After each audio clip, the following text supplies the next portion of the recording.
लोकसभा चुनाव 2024 की घोषणा के साथ ही सियासी दलों ने प्रत्याशियों के नाम पर मुहर लगाना शुरू कर दिया है। एनडीए और इंडिया गठबंधन दोनों ही के दलों में सीट शेयरिंग को लेकर मंथन का दौर जारी है। इस बीच एनडीए को बड़ा झटका लगा है।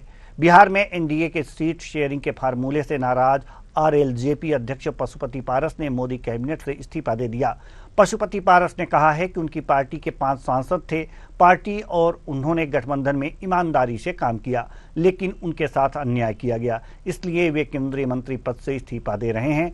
चर्चा है पशुपति पारस ने कहा है कि वे कहीं भी जाने के लिए स्वतंत्र हैं और उनके लिए कई दरवाजे खुले हैं। माना जा रहा है कि एनडीए से अलग होकर पशुपति पासवान हाजीपुर लोकसभा सीट से चिराग पासवान को चुनौती दे सकते हैं, उनके खिलाफ चुनाव लड़ सकते हैं, जिससे इस चुनाव में चाचा भतीजा आमने सामने हो सकते हैं। कल एनडीए गठबंधन के द्वारा बिहार में 40 लोकसभा सीटों के लिए किस दल को कितना सीट मिलेगा इसकी घोषणा हो गई। मैंने आज से 5-6 दिन पहले प्रेस वार्ता में मैंने कहा था कि हम तब तक इंतजार करेंगे जब तक एनडीए का विधिवत घोषणा नहीं होता। कल विधिवत घोषणा हो गया। हम लोग 5 सांसद थे, हमारी पार्टी में 5 सांसद थे। मैंने बहुत ईमानदारी, बहुत लगन से, वफादारी से मैंने एनडीए की सेवा की। आज भी मैं माननीय प्रधानमंत्री जी का शुक्रगुजार हूं और मैं आज भी तो देश के नेता हैं, बड़े नेता हैं, लेकिन हमारी पार्टी के साथ और व्यक्तिगत रूप से हमारे साथ नाइंसाफी हुई। इसलिए मैं भारत सरकार के कैबिनेट मंत्री से मैं त्याग पत्र देता हूं। तो पशुपति पारस ने मोदी कैबिनेट से त्यागपत्र दे दिया और सबसे बड़ी बात यहां पर यह है कि मोदी कैबिनेट से त्यागपत्र देने के बाद अब लोकसभा जो चुनाव हैं वो स्वतंत्र रूप से अब किसी के साथ जा सकते हैं। अब किसी के साथ मतलब अगर इंडी गठबंधन से उन्हें बुलावा आता है, जैसा कि उन्होंने खुद कहा है कि इंडी गठबंधन से बुलावा आता है तो वो वहाँ चले जाएंगे। और जो सबसे बड़ी बात इसमें नोट करने वाली ये है कि वो अपने भतीजे चिराग पासवान के खिलाफ हाजीपुर लोकसभा सीट से चुनाव लड़ सकते हैं। तो इन्हीं सब पर चर्चा के लिए हमारे साथ राजनीतिक विश्लेषक डॉक्टर आलोक सोती हमारे साथ जुड़ चुके हैं। बहुत बहुत स्वागत है आपका हमारे इस कार्यक्रम में। डॉक्टर आलोक सोती, जैसा कि अभी पशुपति पारस को आपने सुना, उन्होंने मोदी कैबिनेट से इस्तीफा दिया और अटकलें बहुत ज़बरदस्त लगाई जा रही हैं। अब त्यागपत्र देने के बाद जो राजनीतिक गलियारों में जो राजनीतिक गर्माहट चल रही है, क्या लगता है कि वो अपने भतीजे के विपक्ष में चुनाव लड़ेंगे उन्हें टक्कर देने के लिए? देवेंद्र जी, आपने देखा मेरी आवाज आप तक? जी, आपकी आवाज आ रही है। जी, तो आपने देखा कि जिस तरीके से माननीय स्वर्गीय रामविलास पासवान जी के साथ रहने के बाद जिस तरीके की परिस्थितियां और भतीजों को अलग अलग अपनी एक पार्टी बनाने आप जो है आपने देखा कि पार्टी जो है नजर आई। लेकिन आज की जो वहाँ प्रेस कॉन्फ्रेंस में राज पासवान आप देख रहे थे तो वो काफी खुश नजर आ रहे थे। उनको लग रहा था कि शायद हम चाचा से, क्योंकि उन्होंने चाचा के एक सब्जेक्ट वो तो बलवान आदमी बलवान नहीं होता है, उसको रिपीट किया। तो कुल मिला के ऐसा लग रहा है कि चिराग पासवान वैसे ही हुआ कि उसकी वजह पासवान साहब रहते, पशुपति पासवान साहब रहते तो जाहिर से बात है उनको उतनी तो उतना बात नहीं मिल पाता। तो हमको लग रहा है कि तरीके से देखा था 2019 में की 40 में से 49 सीटें के पास एक किशनगंज की सीट जिसमें हमको आया कि इलाका है वहाँ वो हार जाता, बाकी उनके पास है। तो वैसे ही है कि एनडीए बाहर और आपने देखा नीतीश कुमार आ गए हैं एनडीए में वापस, तो आप काफी कमजोर हो चुका है और ऐसे में पार्टी है नीतीश कुमार की, तो इसका एडवांटेज एनडीए ग्रुप को मिलता हुआ नजर आ रहा है। हालांकि इसके पास काफी है, 5 पार्टी अभी भी एनडीए के साथ है बिहार में। उम्मीद है कि चिराग पासवान साहब का जो है इस चुनाव के बाद। जी, बहुत बहुत धन्यवाद हमसे बातचीत करने के लिए और इस तमाम जानकारी के लिए डॉक्टर आलोक सोती। अब रुख करते हैं दूसरी बड़ी खबर की ओर। लोकसभा चुनाव के लिए बीजेपी ने अब तक 267 सीट पर अपने प्रत्याशियों के नामों का ऐलान कर दिया है, जिनमें उत्तर प्रदेश में पार्टी ने 51 सीटों पर टिकट घोषित कर दिया है। अभी 24 सीटों पर और प्रत्याशी घोषित किए जाने हैं, लेकिन इन 24 सीटों में 6 नाम ऐसे भी हैं जिन पर सबकी निगाहें लगी हुई हैं। वैसे तो सियासी गलियारों में कहा जा रहा है कि जिन 24 सीटों पर प्रत्याशियों की घोषणा होनी है उनमें कई बड़े चेहरे आउट हो सकते हैं, लेकिन आधा दर्जन नाम ऐसे हैं जो सबसे ज्यादा चर्चा में हैं। इनमें लोकसभा की पीलीभीत, सुल्तानपुर, प्रयागराज, कैसरगंज और गाजियाबाद समेत बदायूं सीट भी शामिल है। हालांकि सुल्तानपुर से मेनका गांधी का टिकट काटे जाने की बजाय सीट बदलने की चर्चा सबसे ज्यादा है।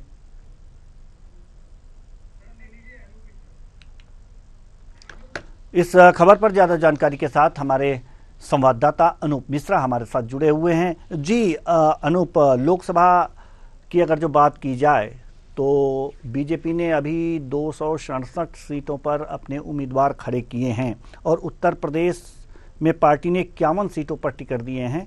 अभी जो है शेष जो सीटें हैं उस पर उम्मीदवार नहीं उतारे हैं, उसके गणित क्या है? और अभी जो मैंने अभी आपको जिन लोकसभा सीटों के नाम गिनाए हैं, पीलीभीत, सुल्तानपुर, प्रयागराज, कैसरगंज और गाजियाबाद, बदायूं, इन पर किनके नामों की अटकलें लग रही हैं? जी जल्दी देखिए, लोकसभा की जो 67 सीट जनता पार्टी अपने प्रत्याशी कर दिए गए हैं। बात उत्तर प्रदेश की 80 सीट से 51 सीटों पर जो है लोकसभा प्रत्याशी बच रही है 24 सीटें के अपने सहयोगी दलों द्वारा जो चौबीस जो 6 सीट तो बहुत महत्वपूर्ण आपको बता प्रयागराज है, ये जो है गाजियाबाद है के साथ जो है सीटों में जो आपके है तो हम आइए करके आपको बताते हैं। सुल्तान वहां की जो सांसद बड़ा नाम है मेनका गांधी का, गई ना तो किसी की घोषणा की गई है ना तो किया गया, एक तो संशय बरकरार है। इसके साथ साथ आप पीलीभीत की बात करते हैं, पीलीभीत में अक्सर अभी कुछ से प्रासंगिक काम जो है चर्चा में रहने बयान में रह रहे हैं, उनके भी सरकार जो है किसी नेतृत्व सरकार को प्रधानमंत्री नरेंद्र मोदी को बारे में क्या करने की कोशिश की है कि बहुत सारे ऐसे बयान महसूस करती रही, तो हो सकता है उनका भी खतरे में पड़ सकता है या वहां पे परिवर्तन हो सकता है। दिनों से वहां पे भी है। अब बात करते हैं बदायूं से। बदायूं स्वामी और जो बेटी मित्र वो सांसद वहां के भारतीय जनता पार्टी की जो लोकल लीडरशिप है वो उसका विरोध कर रही है और लगातार जो है कहीं अपनी पार्टी को खतरे में खड़ा कर रहे हैं। और भी संयुक्त मोर्चा ने कोई किया तो वहां पे भी उम्मीद होती है कि पार्टी का पता जा सकता है। अब प्रयागराज की बात करते हैं। प्रयागराज में भोगड़ा जो की उत्तर की राजनीति में बड़ा नाम आता है। कांग्रेस की जो अध्यक्ष कहते हैं वर्तमान में उनका भी टिकट अपनी संशय में है, टिकट किया जाएगा, क्षेत्र बदला जाएगा, उनके कुछ जो है उनके द्वारा भी भारतीय जनता पार्टी को अभी भारतीय समाज पार्टी के नेता। इसके साथ साथ आपको बता देते हैं हम कि इन लगातार संशय बना हुआ है कि अभी ये कुछ कहा नहीं जा सकता। अभी इसकी बैठक जारी है कि सीटों की जो है निर्णय आ जाए। भारतीय केंद्रीय पार्टी का जो केंद्रीय है उस पर अपना डिसीजन ले लेकिन ये एक बात आपको मैं बता दूं के साथ पड़ते हैं ब्रजभूषण सिंह जो अक्सर चर्चा में रहते हैं, महिला के जो आरोप लगाए गए थे उससे आपकी कहीं कहीं ऐसी जो हुई है जी लगातार जो जी अनूप, आपकी आवाज जो है बहुत रुक रुक करके आ रही है, इसलिए आपकी आवाज रुक रुक के आ रही है। तो बहुत बहुत धन्यवाद इस तमाम जानकारी के लिए। तो कुल मिलाकर के देखा जा सकता है कि अगर जो देखें, बीजेपी ने अब तक 267 उम्मीदवारों के नाम घोषित कर दिए हैं। यूपी की 51 सीटों पर इन्होंने उम्मीदवार घोषित कर दिए हैं। हमारे संवाददाता अनूप मिश्रा बता रहे थे कि जिन सीटों पर जिनके नाम को, कुछ खास सीटों पर जैसे पीलीभीत हुई, प्रयागराज हुआ, इस तरह से करीब करीब 6 सीटों पर जो है जिनके नाम आगे चल रहे हैं उनके बारे में जानकारी दे रहे थे। रुख करते हैं तीसरी बड़ी खबर की ओर। रायपुर के कांग्रेस प्रदेश मुख्यालय राजीव भवन में प्रदेश अध्यक्ष दीपक बैज ने मीडिया से चर्चा करते हुए इलेक्टोरल बॉन्ड को लेकर बीजेपी पर निशाना साधा, जहां उन्होंने केंद्र सरकार पर इलेक्टोरल बॉन्ड के नाम पर सबसे बड़ा घोटाला करने का आरोप लगाया। दीपक बैज ने कहा कि केंद्र सरकार नहीं चाहती कि एसबीआई पूरी सच्चाई सामने लाए, जिसे देश के सर्वोच्च न्यायालय ने सामने ला दिया। वहीं प्रदेश अध्यक्ष ने पीएम केयर फंड को लेकर भी केंद्र सरकार पर तंज कसा। देखिए और क्या कुछ कहा। इलेक्टोरल बॉन्ड को लेकर देश की जनता जानना चाह रही है और देश की हर एक नागरिक जानना चाह रहे हैं। इसके लिए मैं बहुत बहुत धन्यवाद देता हूं माननीय न्यायालय सुप्रीम कोर्ट को, जिन्होंने कम से कम जो इलेक्टोरल बॉन्ड को असंवैधानिक करार दिया और उसकी जानकारियों को सार्वजनिक करने का एसबीआई को उन्होंने निर्देशित किया। इसके लिए धन्यवाद। केंद्र सरकार नहीं चाहती थी कि एसबीआई पूरी जानकारी सामने लाए। कहीं न कहीं केंद्र सरकार की बहुत बड़ी मिलीभगत है, दाल में काला है, इसलिए वो चाहती थी कि इसको छुपाया जाए। लेकिन माननीय न्यायालय ने देश की जनता के सामने सार्वजनिक कर भारतीय जनता पार्टी और केंद्र सरकार की पूरा पोल खोल के उन्होंने रख दी है। इसलिए कांग्रेस कमेटी मांग करती चुनावी चंदा घोटाले के लिए भाजपा की मान्यता रद्द की जानी चाहिए। इसलिए रद्द की जानी चाहिए क्योंकि भारतीय जनता पार्टी केंद्र में सरकार रहते हुए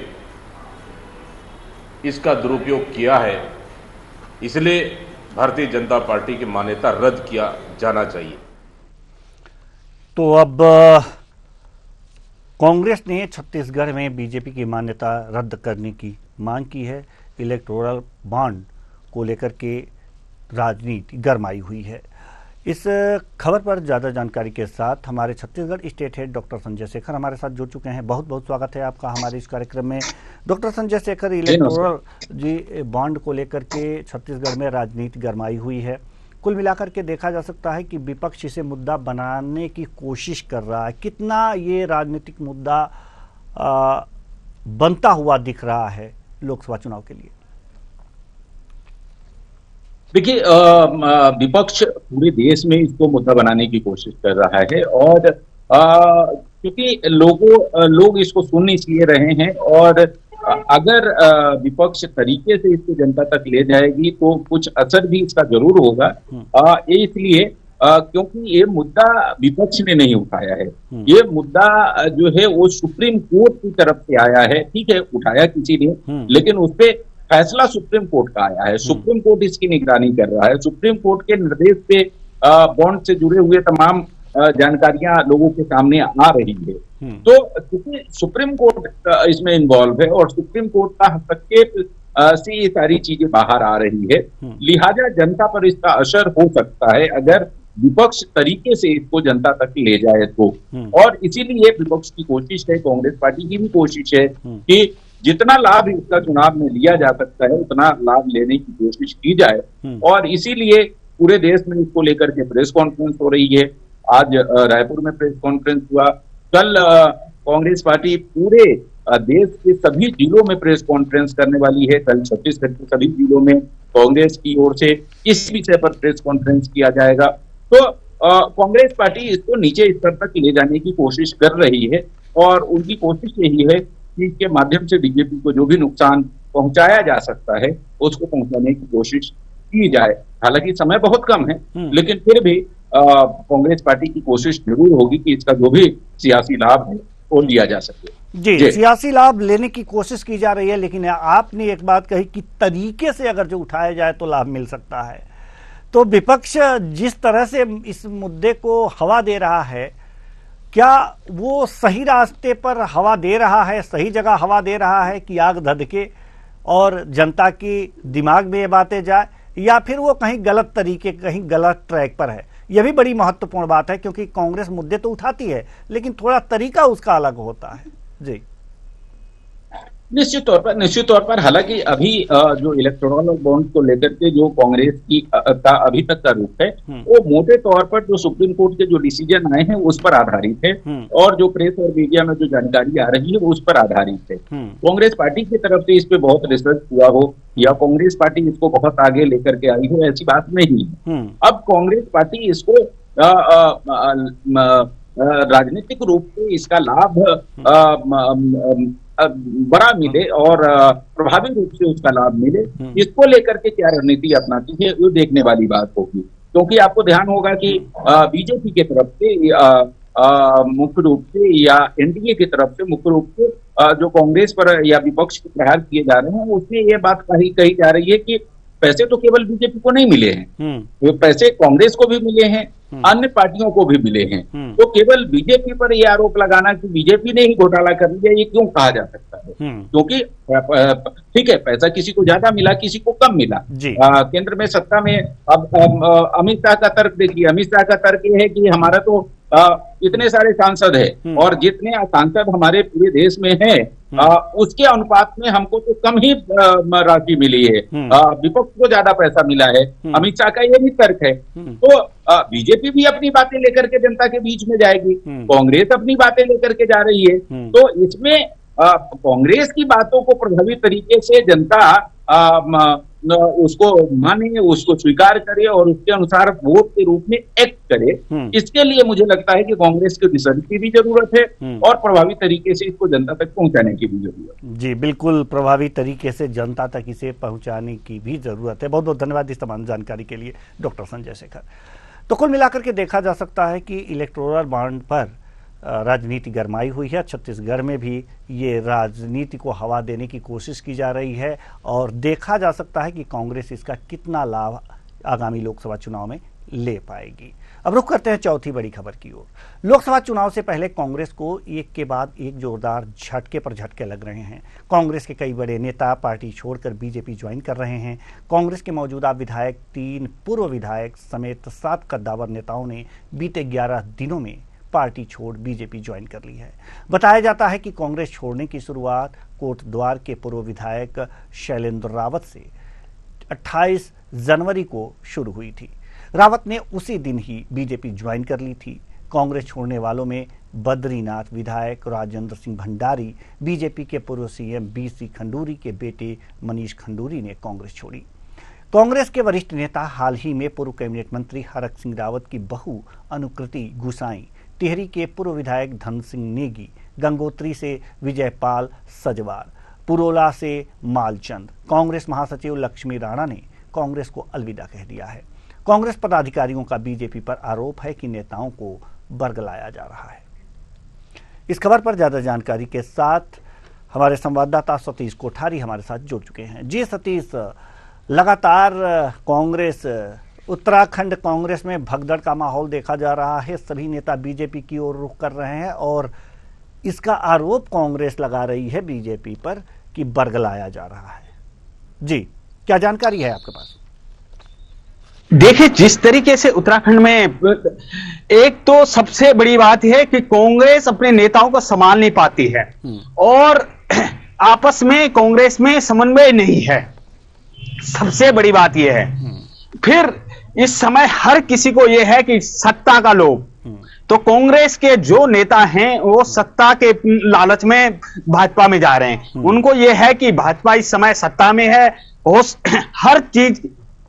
हर चीज को यह देखा जा रहा है कि सत्ता के पक्ष में देखते हुए चलो उनकी बात माने, जो लोग ये कह रहे हैं कि बरगलाया जा रहा है, कांग्रेस भी गलत कह रही है कि अगर उनको बरगलाया जा रहा है तो कुछ लोग ऐसे भी हैं जिनका कोई सत्ता का लोभ नहीं है। आम आदमी पार्टी से भी गए हैं, उनको कोई सत्ता का लोभ नहीं है वहां।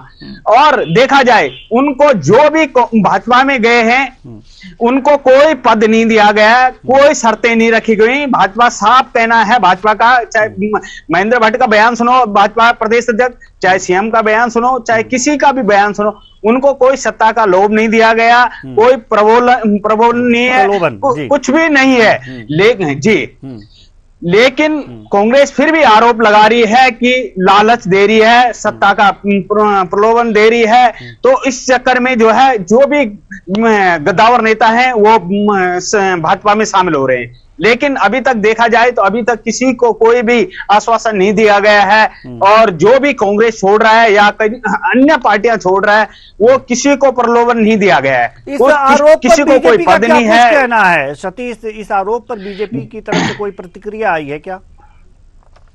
जी, बीजेपी हर वक्त ये कह रही है कि कांग्रेस मुक्त भारत करना है, हमारा लक्ष्य है, भाजपा का लक्ष्य है कांग्रेस मुक्त भारत करना।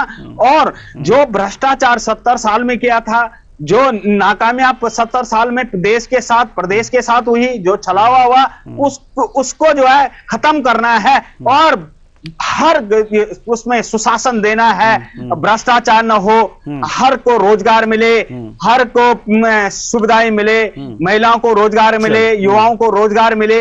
इस तरीके से लगातार भाजपा अपना स्लोगन दे रही है। चलिए बहुत बहुत धन्यवाद इस तमाम जानकारी के लिए सतीश कोठारी। तो कुल मिलाकर के उत्तराखंड कांग्रेस में भी एक तरह से भगदड़ मची हुई है। वहाँ के जो नेता हैं, विधायक हैं, वो बीजेपी की तरफ रुख किए हुए हैं। इसका आरोप कांग्रेस बीजेपी पर लगा रही है, जबकि बीजेपी का कहना है कि हम किसी को बरगला नहीं रहे हैं, सभी अपनी स्वेच्छा से बीजेपी ज्वाइन कर रहे हैं। फिलहाल 4 बड़ी खबरों में आज के लिए बस इतना ही। मुझे दीजिए इजाजत। नमस्कार।